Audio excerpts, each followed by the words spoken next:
เลยเนาะที่เข้ามากำลังไปที่เข้ามาก่อนก็ได้สวัสดีเบิดทุกคนเลยเนาะมื้อนี้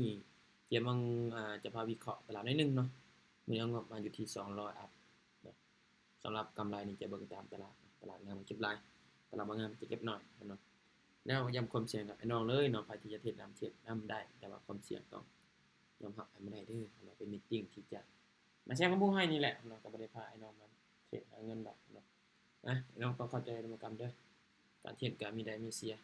มีแต่ว่าเบิ่งก่อนเบิ่งเทรดกันก็ดีเนาะสบายดีเด้อบ่าวปิ่นสุดหล่อมาเนาะพอดีแล้วเนาะเฮาก็ฮอดมองฮอดงามเฮาแล้วก็ดีแล้วเนาะในมื้อนี้มาเดี๋ยวเราจะพาวิเคราะห์ตลาดนิดนึงโอเคเนาะมาเดี๋ยวเจมส์จะขอเบิ่งตลาดก่อนมื้อนี้ .coin ก็โอ้เดี๋ยวเบิ่ง XRP เด้ XRP กับ .coin นี่สุดยอดคล้ายๆกันเด้มื้อนี้เทรดดอทเด้อมื้อนี้เด้เจมบ่ทันเทรดจักเทื่อมื้อนี้ก็ได้มันจะเข้าไปจอบซื้อแต่บ่ทันเข้าเด้อมันจะเข้าไปจอบซื้อแต่บ่ทันเข้าไม่นี่ซื้อขึ้นแฮงขนาดคิดเต็มเลยเนาะมาเดี๋ยวเรามาวิเคราะห์นำกันเนาะเนาะเดี๋ยวเรามาวิเคราะห์ตลาดนำกันเดี๋ยวให้ศึกษาไปนำกันเด้อโอเคมาเดี๋ยวเราจะศึกษาอะไรบ่เข้าใจสามารถถามคืนได้เนาะโอเคมาเดี๋ยวเราจะค่อยๆวิเคราะห์เด้อคนเด้อตลาดนี้ค่อนข้างว่าเริ่มสวิงแล้วเนาะเริ่มสวิงแล้วสนใจในตอนนี้นะเดี๋ยวเจมเบิ่งไม่ถัดไปเด้อเดี๋ยวขอเบิ่งตลาดก่อนนิดนึงตลาดในตอนนี้เจมกับพ่อเข้าใจอยู่ทีมลินเนาะทีมลินในตอนนี้ก็พอเข้าใจอยู่ได้พอเข้าใจอยู่ตลาดในตอนนี้เห็นมันเป็นโซนที่ว่าเล่นในกรอบราคาแน่นอนแรกๆก็เป็นโซนอยู่ได้เป็นแบบเท่นะหลังๆมาก็เริ่มปรับเปลี่ยนแล้วแล้วก็พยายามเข้าจับจังหวะเอาขอมีซุ้มหาอะไรเข้าดีงานโอเควันนี้นี่ปิดเขียวงามๆเลยขึ้นดอกยาวนะไปชื่อก็วิ่งไปแล้วคนทำไมนี่โอเคเดี๋ยวเจมจะขอเบิ่งไม้นี่เด้อเดี๋ยวไม้นี่พาจะตามก็ตามเนาะไปจะส่วนแล้วเจมอยากบอกกับพี่น้องเนาะเจมก็บ่ได้วินทุกไม้ดอกแต่ว่าจะพยายามเข้าทุกออเดอร์เข้าทุกที่ว่าอันนี้วิเคราะห์ได้ว่าสิซะเนาะก็บ่ทุกออเดอร์ดอกแต่ว่าจะเข้าด้วยความมั่นใจของตัวเองเท่านั้นโอ้เนาะไม้นี่อย่าฟ้าวเด้อไม้นี่อย่าฟ้าวเนาะไม้นี่อย่าฟ้าวเตรียมพ่อเข้าเชื่อเดี๋ยวเฮาก็คอยจับจังหวะเอาเนาะในตอนนี้มีไผซื้อต่อบ่สุเจ้าในตอนนี้เพราะว่าบางคนขายจานขาย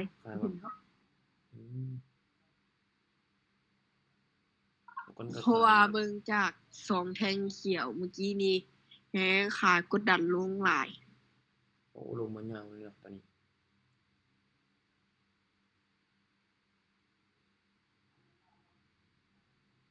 ปิดแดงงามคันดีขึ้นนี่เจ้าสิให้บ่เซาเทศเลยจานเราบ่ได้นี่เนาะมาเดี๋ยวตลาดในตอนนี้ค่อนข้างว่าลิ้นในกรอบราคานิดหน่อยเว้ยโอเคมาเดี๋ยวมื้อแรกจะลองเข้าตลาดเบิ่งเนาะจากไม้2ไม้เด้อในโซนนี้นะในปัจจุบันนี้โอเคเจมดักซื้อเด้อของนำไอ้นี่ขอตามโซนเนาะขอตามโซนตลาดก่อนไอ้นี่เนาะเพราะว่าเห็นมันลิ้น2เขียว2แดงอยู่ในตอนนี้เดี๋ยวมาเบิ่งว่าในโซนนี้มันจะลงมาให้ค่อยบ่อดีตมันลิ้นที่3เขียว4เขียวเบิ่งว่าแท่งนี้จะขึ้นไปได้บ่เป็นนำกันเนาะอย่างจุดนี้มีไผสวนไปตามบอกกันไว้นี่ลงหมดซื้อจัดซื้อตามเด้อจานซื้อตามเด้อ2 1โอเคเสียงฟังชัดงามๆเนาะโอเคเนาะสิเอาวินกันไม้แรกเนาะไม้แรกเฮาจะบ่แหกมาเลยเนาะไม้แรกเฮานะเดี๋ยวเบิ่งไม้ที่2ค่อยเนาะค่อยจะไปจนกว่าจะผ่านแล้วจะเบิ่งตลาดเนี่ยส่วนนี้เนาะคือดีจังนี่ระดับนี้เนาะในโซนนี้ดักซื้อคือเก่าเด้อในโซนนี้ขอดักซื้อคือเก่าในโซนนี้ขอดักซื้อในโซนนี้มีไผขายบ่เนาะไม้นี้มีไผขายบ่สนใจไม้นี้ ดักซื้อเด้อ ตามอาจารย์ตามอาจารย์ ส่วนบ้านนึงก็ โอเคสาเหตุที่ว่าเลือกซื้อขึ้นไปก็เบิ่งจากแห้งซื้อเนาะคนเนาะในโซนที่ว่ามันลิ้นอยู่ในตอนนี้นะจึงก็เลยว่าเข้าตามมันเลยเพราะแห้งซื้อเข้ามาหลายเลยได้สำหรับในตอนนี้ในแห้งซื้อเข้าอยู่ช่องนึงโอเคนี่โอ้ยดีสักเองเพิ่มขึ้นเลยงามเนาะงามเลยเพราะว่าในแท่งตีนี้เนาะนี่แท่งนี้นี่แท่งนี้เนาะมันจะมีแห้งซื้อราคาขึ้นไปอยู่ในโซนมีแห้งซื้อราคาขึ้นไปเกี่ยวก็เลยว่าตามซื้อขึ้นไปโอ้ในแท่งที่นี่นั่นเนาะเขาสูตรแล้วซื้อเนาะไม่นี่ก็ซื้อต่อเด้อไม่นี่ขอดักซื้อต่อเลยแห่งซื้อยังมีอยู่เนาะในโซนนี้เนาะแห่งซื้อยังมีอีกคุณเจ้าเนาะโซนนี้ขึ้นไปแล้วเนาะในโซนนี้เนาะถ้าลงมานี่ก็ตามฐานเนาะถ้าลงมาตลาดดีดแฮงแท้ว่าจ้ะแต่ว่าเฮาแห้งกว่าเด้เชี่ย200นะเนาะโอ้แบบนี้ประเทศเป็น TRX ดีกว่าบ่อาจารย์ไอ้นี่ชื่อว่าดีดเนาะเนาะส่งท้ายขึ้นปั๊มทันแล้วติ้ง3 2 1สุดบ่สุดให้เอาเนาะบ่สุดให้เนาะถือว่าเป็น2ให้น้องเนาะ2เขียวแล้วมาลงเป็น2แดงต่อเมื่อกี้นี่แฮงซื้อเข้ามาหลายอยู่เนาะในช่วงท้ายๆขึ้นบ่สุดทำเนาะขึ้นนอนเพียงนี้ซื่อๆนี่ตามเส้นราคานี่ดักคือจำดักซื้อตามเส้นราคานี่จบแม่นี่ขอผ่านก่อนเก็บจะมาฝากเขาเจอเด้อวันนี้จะฝากเขาเจอเดี๋ยวขอผ่านกันโอ้ในโซนนี้ใกล้ฐานเก่าเลยเนี่ยในจุดนี้นี่เกมซื้อนี่เนาะคนเนาะบางคนนี่ซื้อแน่นอนบางคนก็ได้แต่มานี่ใครมาฝากเขาเจอมีใครซื้อบ่มั้ยไม่นี่ไอ้น้องครับไม่นี่คืออาจารย์ซื้อเด้อซื้อเด้อบางคนก็กดซื้อแล้วเนาะคนก็ซื้อคนมีขายนะบางคนนี่ก็ซื้อขายนั่นพยายามทำลายฐานลงหลุมแล้วนี่4 3 2 1ถือว่าแห่งขายังกดหลายอยู่เนาะเดี๋ยวส่วนนี้เกมบ่เข้าเกมบ่เข้าลองกินนี่ก็ได้โอเคเอามั้ยเดี๋ยวเข้าโซนใหม่อารมณ์มีฐานอยู่เนาะอารมณ์เป็นฐานอยู่คนด้านลมนี่เป็นฐานอยู่เด้อคนด้านลมนี่เป็นฐานอยู่ได้ไอ้น้องเอ้ยเดี๋ยวแป๊บนึงได้คนนะเดี๋ยวเจียมขออันนี้ก่อนสัญญาณยักษ์ซ่านี่เว้ยสัญญาณกับพระเจ้ายักษ์ซ่านี่ตายแล้วเนาะสัญญาณซ่าแฮงรอทางเพิ่นนึงคนเจ้าสัญญาณข่อยซ่าทั้งพระเจ้าจักวิเลยตอนนี้เวลาของข่อยยังอยู่10วิอยู่ตอนนี้นะไปไวแท้นี่โอ้คนเนาะนี่ซื้อเด้อคนเด้อซื้อเด้อนี่เด้อเตรียมซื้อขึ้นไปเด้อคนเด้อออกบ่ลูกออกบ่โอ้ออกบ่นี่สนเจ้าสัญญาณไฟซ่าเว้ยสัญญาณไฟซ่าแห่งเจ้าตอนนี้มีใครซื้อบ่ไปซื้อตามบ่ของเราไปนี่ใช่แล้วซื้อแล้วอาจารย์เวลาคือต่างกันสัญญาณไฟซ่าเบิ่งค่อยรีเฟรชก่อนสัญญาณไฟซ่าแห่งคนไปโอ้ไฟแม็กก็ได้จะหมดเลย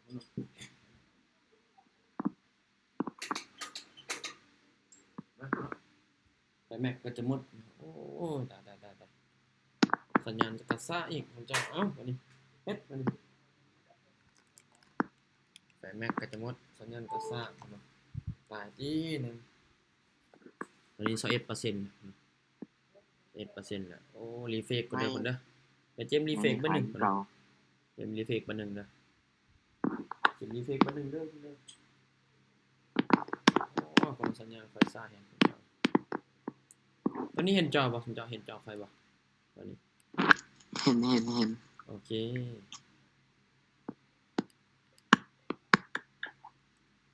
เดี๋ยวโอเคสบายดี33ยูเซอร์เด้อวินเสิร์ฟบ่น่ะวินวะสัญญาณก่อยซ่าเลยอาจารย์วินเหรอโอ้ว้าวอยู่เนาะสัญญาณก่อยซ่าเนี่ยวินสัญญาณซ่าไอ้น้องสัญญาณซ่าไปเดี๋ยวไปเราถัดไปเด้อเราถัดไปละกันเป็นส่วนถัดไปโอ้คนสัญญาณซ่าเนาะเว้ยคิดว่าบ่วินแล้วเห็นมันเด้งขึ้นอยู่วินเฉยตัวนี้มาเราทำมื้อนึงเนาะ ตอนนี้นี่สัญญาณนี่ก็ฟังว่าอยากซาๆเนี่ยหน่อยหนึงก็บ่น้อยนะคนเนาะมันยังอยากซานี่ได้โอ้คนเนาะมาเดี๋ยวเราเบิ่งเป็นโซนถัดไปเด้อโซนตลาดในตอนนี้นี่ชื่อว่ายังเล่นในโซนชื่อว่ายังมียังซื้อและแห้งขายอยู่ใกล้กันโพดเนาะตลาดนี่ยังค่อนข้างว่าอย่ากดดันเลยนะเนาะเดี๋ยวเราจะเข้าเป็นโซนถัดไปเด้อ เมื่อกี้น้องกดซื้อแล้วมันบ่ได้เน็ตมันช้าโพด เห็นข้างว่ะโอเคนะเดี๋ยววันนี้ปั๊บเงินท่าเลยพาจะเทคนำเนาะในเบิ่งโซนเก่าหลังจากที่ว่ามันเทลงมาก็มาดันลุมโอเคครับในโซนนี้วันนี้ตามขายเลยครับวันนี้เด้อวันนี้เจมขออนุญาตขายลงมาเด้อวันนี้เนาะวันนี้ขอตามเทรนเนาะตามแนวโน้มเลยแนวโน้มตลาดก็ถือว่าลงมาเรื่อยๆเลยในตอนนี้เนาะตอนนี้มันลงมาเรื่อยๆแต่ว่าเส้นคอร์ทูคอร์สของจากซี่ขึ้นเว้ยช่วงท้ายๆเนาะในโซนอยากจากซี่ขึ้นในช่วงท้ายๆอยากเสี่ยงๆอยู่นิดนึงคนเราเป็นยังแต่ว่ามีฐานอยู่ด้านถึงมาในช่วงท้ายเนาะคนเราช่วงท้ายเขาดูว่าจังได๋เด้อให้จุดท้ายเด้อ10 วิ4 3 2 1ฟุตเนี่ยได้บ่ลูกจึ๊กคนเราว่าแล้วมันจะซี่ขึ้นช่วงท้ายว้าวคนเราซี่ขึ้นช่วงท้ายครับเสียดายเนาะคนเราไม่นี่เสียดายครับมันเปลี่ยนช่วงท้ายนะคนเราเกมก็ไม่เวิร์เข้าบ่ถึงจังหวะมันเลยเมื่อกี้นี่โอเคไม่นี่นะคนเราไม่นี่จับโกงลงหน่อยหนึ่งได้ในแบบนี้เนาะไม่นี่โอเคขายอีกบันหนึ่งเด้อคนเราขายอีกบันหนึ่งไม่นี่ขายอีกบันหนึ่งโอ้สัญญาณนี่สักคน สัญญาณค่อยคนเราคนเรากด2 3บ่เด้อพุ่นน่ะสุดเจ้าเอ้ยกด2 3เด้อคนเราคนเรากดแล้วคนเราในตอนนี้กลายลงมาแล้วคนเราใส่ที่ว่าเลือกขายกับอันที่1ก็เบิ่งจากแนวโน้มเนาะแนวโน้มก็ถือปรับตัวลงมาเรื่อยๆอัน2ก็เห็นเส้นvolatility cost to cost นี่ก็ถือว่าได้โกงตัวลงมาแล้วเนาะในช่วงที่ว่าเฮากำลังวิเคราะห์เนาะจึงก็เลยว่ากดขายลงมาเลยเด้อในโซนนี้5วิสุดท้ายเนาะ3 1โอเคเนาะนี่เนาะว้าวหวานเจี๊ยบเนาะนี่เนาะกินเต็มมานี่เนาะเนาะเดี๋ยวเข้าไม้ถัดไปเด้อเนาะถัดไปแต่ละคนก็ได้ยินเสียงค่อยปกติเนาะแต่คนได้ยินเสียงค่อยปกติตีตอนนี้มาเดี๋ยวเราเข้าเป็นโซนนี้เด้อคนเด้อโอเคเดี๋ยวขอเสียงขึ้นก่อนนิดนึงโอเคเนาะมินี่ก็เลือกขายต่อเด้อมินี่เลือกขายต่อเนาะมินี่เจมเป็นเส้นคอร์สทุกคอร์สนี้ยังคงลงอยู่โซนนี้ก็ตามขายลงมาต่อเด้อโซนนี้เนาะในช่วงที่เฮาวิเคราะห์นี่ถ้ามันซีขึ้นอาจจะตามชื่อถ้ามันกงลงเฮาจะตามขายเด้อในช่วงที่ว่าวิเคราะห์หลังจากที่ว่าเฮาออกออเดอร์แล้วเนาะถึงมันจะซีขึ้นสิลงยามันเพราะว่ามันในช่วงที่เราตัดสินใจเราก็วิเคราะห์ไปแล้วในส่วนนี้ตอนกลับขึ้นไปอีกพุ่นเนาะถูกดันราคาที่ว่าแห้งขนาดเนาะแห้งซื้อวันนี้เขาขายลงมาแล้วเนาะทุบมาชวดบ่แห้งพอเนาะบ่แห้งพอสับคนละไม้นี่เนาะมันกระทุบอยู่นะทุบแค่ข้อให้เนาะโอ้เดี๋ยว1 2โอเคเนาะโอเคในโซนนี้ในโซนนี้เด้อในโซนนี้ไม่นี่เด้อไม่นี่จะดักขายเลยเด้อคนเอาไม่นี่เด้อไม่นี่เจมดักขายเลยเด้อไม่นี่นะไม่นี่ดักขายเลยเด้อไม่นี่ออกบันนี้กดออกบันนี้ออกอยู่นะคนเอาออกอยู่เด้อขึ้นว่ากดบ่ออกเว้ยไม่นี่ดักขายเด้อคนเอาเจมดักขายเด้อไม่นี่ก็ชื่อว่าเป็นไปตามที่อันนี้คาดไว้อยู่เนาะในโซนนี้โซนนี้เพราะว่าหลังจากที่ว่ามันลินในตอนนี้เนาะตามที่เก็บสังเกตเบิ่งเด้อเห็นตลาดมันลินในโซนที่ว่า2แดงแล้วก็2เขียวเนาะแล้วบอกกับแท่งกี้นี้เนาะมันก็มาคอนเฟิร์มแล้วเนาะมีแฮงขายนี่กดราคาลงแฮงขนาดเนาะเกมก็เลยว่าขายลงมาเนาะฟึดโอเคนี่เนาะเห็นบ่เจ้าหวานเจี๊ยบนี่เนาะก็เป็นไปตามแผนเลยเนาะไม่นี่เป็นใหม่ที่เสียตายคุณเงินใหม่สุดท้ายนะจ๊ะคุณเงินมาสุดท้ายคุณได้ซื้อจังมาสุดท้ายโอเคเหมือนกันต่อปกติแต่ว่านี่นะเรากำลังเลอยู่ตะกี้นี่ใจเย็นๆได้เจ้าเขาออกยินนำได้มาเดี๋ยวเอาเบิ่งตลาดกันเด้อครับที่น้องแยกมาตอนที่รับความสิถือว่าเฮาตามที่เฮาไหวเด้อ บ่ไหวกับบ่ฟื้นได้คนเนาะนะเดี๋ยวเบิ่งมาถัดไปมื้อนี้บ่ได้ออกเด้อมื้อนี้บ่ได้ออกเนาะคนเนาะยังขายกดราคาลงมาส่งท้ายเนาะฟึดเห็นประมาณบางเกี่ยวเนาะเมื่อกี้มันขึ้นอยู่นะเจมเห็นมันขึ้นแล้วก็ลงมาขึ้นเนาะ2เทื่อบ่เมื่อกี้นี่แทงเมื่อกี้มันขึ้น2เทื่อเว้ยจวดแล้วก็จวดแล้วก็จวดอีกลงมาขึ้นอีกโอ้เนาะนะ แม่มันขึ้นตอน3ทีแล้วมันลงมาตอน2 โอ้เนาะโหดเนาะสุดยอดเนาะจบนะนะโอเคเนาะมื้อนี้ก็ขายต่อเด้อมื้อนี้ขายแต่19วินี่นะ อย่าพอตามก็ได้จำเจ้าเดี๋ยวบ่เจ้าเบิ่งถ้าเบิ่งตลาดมันเปลี่ยนแปลงก่อนมื้อนี้เฮาเลือกขายไปเด้อมื้อนี้เลือกขายเนาะตามโซนตลาดเลยทุกคนเนาะมื้อนี้เจมเห็นเจมก็เข้าตามโซนตลาดเลยทุกคนเด้อโซนตลาดก็ลิ้นอยู่ระดับที่ว่า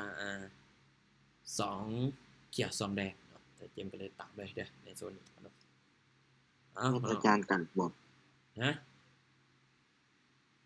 แต่ว่าเวลามันบ่ตรงกันอาจารย์ เวลาบ่ตรงกันว่ะเดี๋ยวรีเฟกให้เด้อเดี๋ยวรีเฟกให้เนาะโอเคเดี๋ยวรีเฟกให้มื้อนี้จะวินให้เฮาได้บ่เนาะวิสุดท้ายแล้วลูกได้บ่เอ้ารีเฟกให้ติ๊งติ๊งบ่วินที่ งาม ก่อน อาจารย์งาม โอ้ยก็นึงภาพเมื่อกี้นี่จับบ่ได้ซั่นว่าคนเนาะ จับบ่ได้ซ้ำคนเนาะเมื่อกี้นี่อ้ายคนเนาะเอ้าเป็นหยังคนเนาะกินเต็มเลยน้องกินคนเนาะ เทนอาจารย์ละม่วนเว้ย กำไรเฮา55เหรียญแล้วผมเจ้าเนาะม่วนป่ะมันก็ไม่เกาเรียนน่ะ โอ้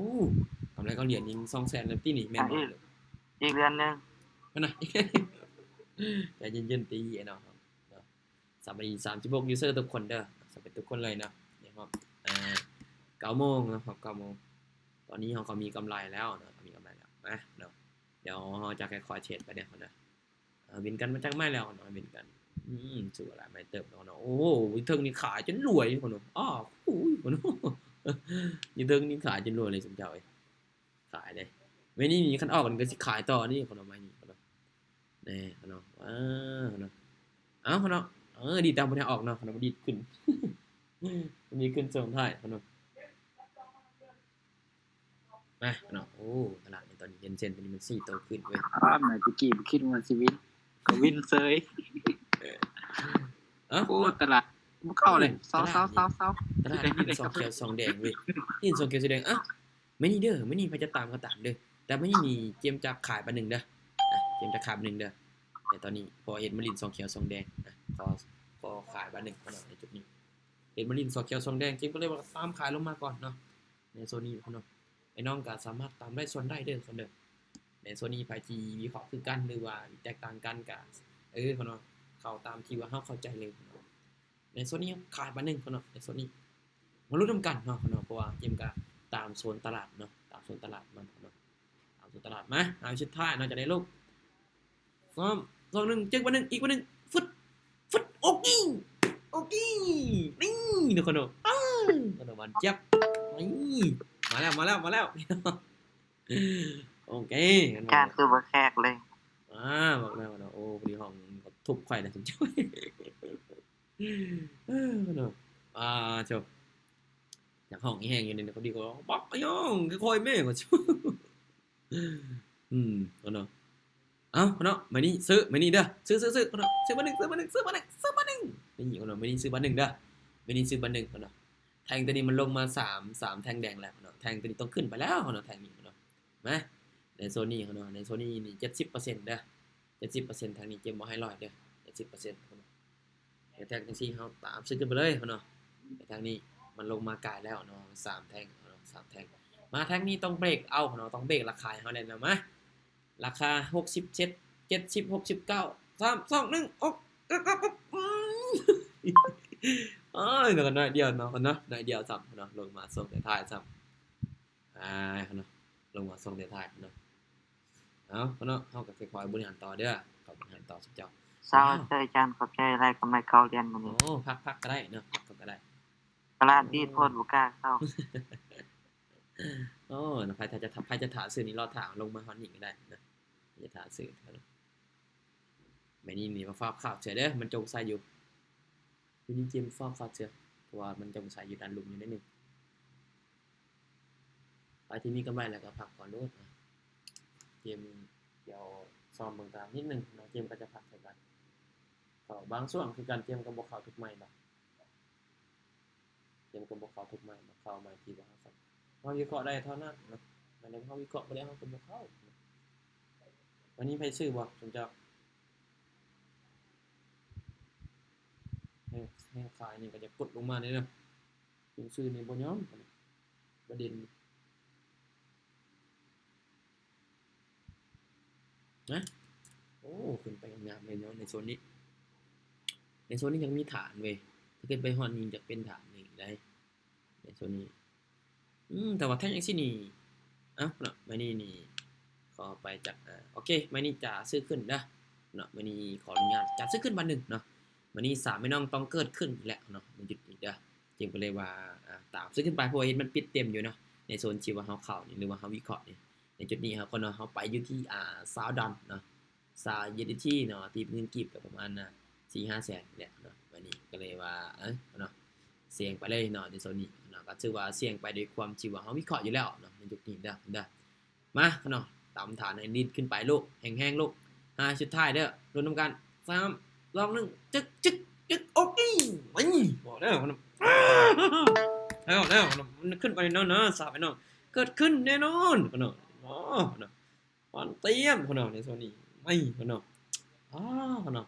ขึ้นไปในซองท้ายบิเนาะสาบไปเนาะเกิดขึ้นสูตรนี้ก็สูตรทำกำไรค่อยนะสุดเจ้าสูตรนี้ค่อยทำกำไรได้สูตรนี้เนาะพวกเจ้าลองปรับใส่เบิ่งแม่เนาะบางโซนที่ว่าเข้าได้เฮาก็เข้าบางโซนเข้าบ่ได้เฮาก็บ่เข้าแล้วต้องรอท่าจังหวะสูตรนี้ใส่หลายเทื่อแล้วบางเทื่อก็เห็นผลบางเทื่อก็บ่เห็นผลแม่นเนาะเราต้องเบิ่งฐานไปนำได้สมจะได้เบิ่งฐานไปนำได้ตลาดบางทีเจียมเข้าน่ะเจียมจะพยายามเบิ่งตลาดก็คือจะค่อยๆเข้าคือกันแหละแล้วจะเบิ่งมันจะมีจังหวะของมันเนาะสิซะต่างแต่ว่าเฮาจะนิ่งพอบ่นี่เนาะเจียมก็เลยแบบเบิ่งลองเบิ่งเนาะเจียมก็เลยลองเข้าแต่ละมื้อก็เบิ่งบางจุดก็เข้าได้คือโตว่าแหละบางจุดก็ได้แน่บางจุดก็บ่ได้แน่นะเป็นเรื่องธรรมดาอยู่แล้วตอนนี้กำไร$74ได้เนาะเจียมก็ได้กำไรตอนนี้$74เนาะกำไรตอนนี้ถือว่าโอ้สมควรได้นี่เจียมก็ได้เดี๋ยวเบิ่งนะเดี๋ยวเจียมขอเบิ่งอันสเตทเมนต์เฮาก่อนโอ้ก็มีเสียแน่เนาะแต่ว่าสรุปแล้วนี่กำไรอยู่ที่$74เนาะในรอบนี้เนาะ$74เนาะเจียมก็บ่ได้ไปไม่ใหญ่ได้เจียมก็ค่อยๆบริหารเอาไอ้น้องก็คิดเบิ่งเนาะในงบเฮาได้กำไรซะมีเฮาจะควรพักบ่หรือเฮาจะไปต่อเนาะไอ้น้องลองคิดเบิ่งเด้อเนาะถามตัวเองเบิ่งว่าในงบที่ว่าเฮาเอามาสร้างกำไรนี้เนาะแล้วเฮาได้ต้นกำไรมาซะมีโอ้เจียมพอใจได้ซะนี่บางทีมันบ่ได้ทุกมื้อเด้เนาะคือเฮาก็เซฟตัวเองไว้แน่เนาะบางทีมันอาจจะคือบางคนเนาะตั้งเป้าตั้งใจว่าจะเก็บก็มันคุมอารมณ์บ่ได้แล้วมันก็ไปเลยจนพอดแตกจังหยุดก็ล้มเหลวอีกบางคนก็ยังเฮ็ดคือเก่าอีกนะอันนี้ก็อยากให้ประวัติศาสตร์ซ้ำน้อยเนาะก็มีแต่ว่าไอ้น้องพยายามศึกษาเด้อเนาะพยายามศึกษาขอผิดพลาดของตัวเองเนาะนี่คือตลาดจังซี่มันฮิตนี่พวกเจ้าก็ควรเบิ่งแหละเนาะควรเบิ่งแหละตลาดนี้เฮาจะดินต่อบ่นี่เจมก็บ่ดินต่อเด้เจมก็จะพักแล้วเนาะเจมก็บ่เข้าต่อเนาะเจมจะหยุดเอาวันนี้เนาะสำหรับกำไรในรอบนี้ก็$74ก็ถือว่าโอเคแล้วเนาะก็ได้เกินเป้ามาที่$20เนาะที่จะตั้งว่า$50แต่ว่าได้มาเกินไหมเจมก็พักแล้วเด้ก็มีเนาะถือว่าตลาดถึงมันจะสวิงเฮาก็เข้าได้เนาะคะแนนว่าเฮารอท่าจังหวะแล้วนิ่งกับมันพอฉะนั้นเองเนาะในการเข้าออเดอร์ในการเข้าตลาดเนาะสำคัญอยู่ที่เฮานี่แหละเนาะจะนิ่งพอบ่เนาะขอบใจเด้อแกพอดกำไร1เหรียญเนาะโอเคดีหลายขอบใจคือกันเนาะคนทุกคนที่เข้าร่วมเนาะสำหรับอาจารย์เด้อมานี่แหละโอเคขอบใจม่วนแฮงเดี๋ยวพอกันในมือใหม่อีกเนาะมื้อนี้มีไปเวียกเบิดมื้อเนาะก็เลยมาเกินรอบนี้รอบเด้อโอ้เนาะอยากช่วงนี้หลายแน่เจ้าเตรียมการบริหารคือการเวลากันเนาะเนาะเนาะเดี๋ยวในรอบมือใหม่พุ่นแหละจึงจะได้เข้ามาเปิดมีตติ้งต่อเนาะนี่ก็จะเป็น14กุมภาพันธ์เด้ทุกคนเนาะมาทัน2ใหม่บอก10มวนคือเก่าโอ้คนงามขอยังพวกคือเก่าเลยตึงยังตึงคือเก่าเลยเนาะคนเนาะคนเนาะไปที่มีซูมีแฟนก็ฮักเด้อคนเด้อใครบ่มีก็ฮักตัวเองฮักตัวเองเด้อคนเด้อคนเนาะทุกคนก็น่าจะได้บทเรียนหลายเติบอาจารย์ยังบ่ถึงขอบใจหลายๆเด้ออาจารย์โอเคขอบใจคือกันเนาะ เดี๋ยวเฮาพอกันเด้อคนเนาะเอาคนเนาะโชคดีคนเนาะร่ำรวยทุกคนเด้อ โชคดีกับการอาจารย์ โอเคบ๊ายบาย thank you คนเนาะ thank you บ๊ายบายเด้อเดี๋ยวพบกัน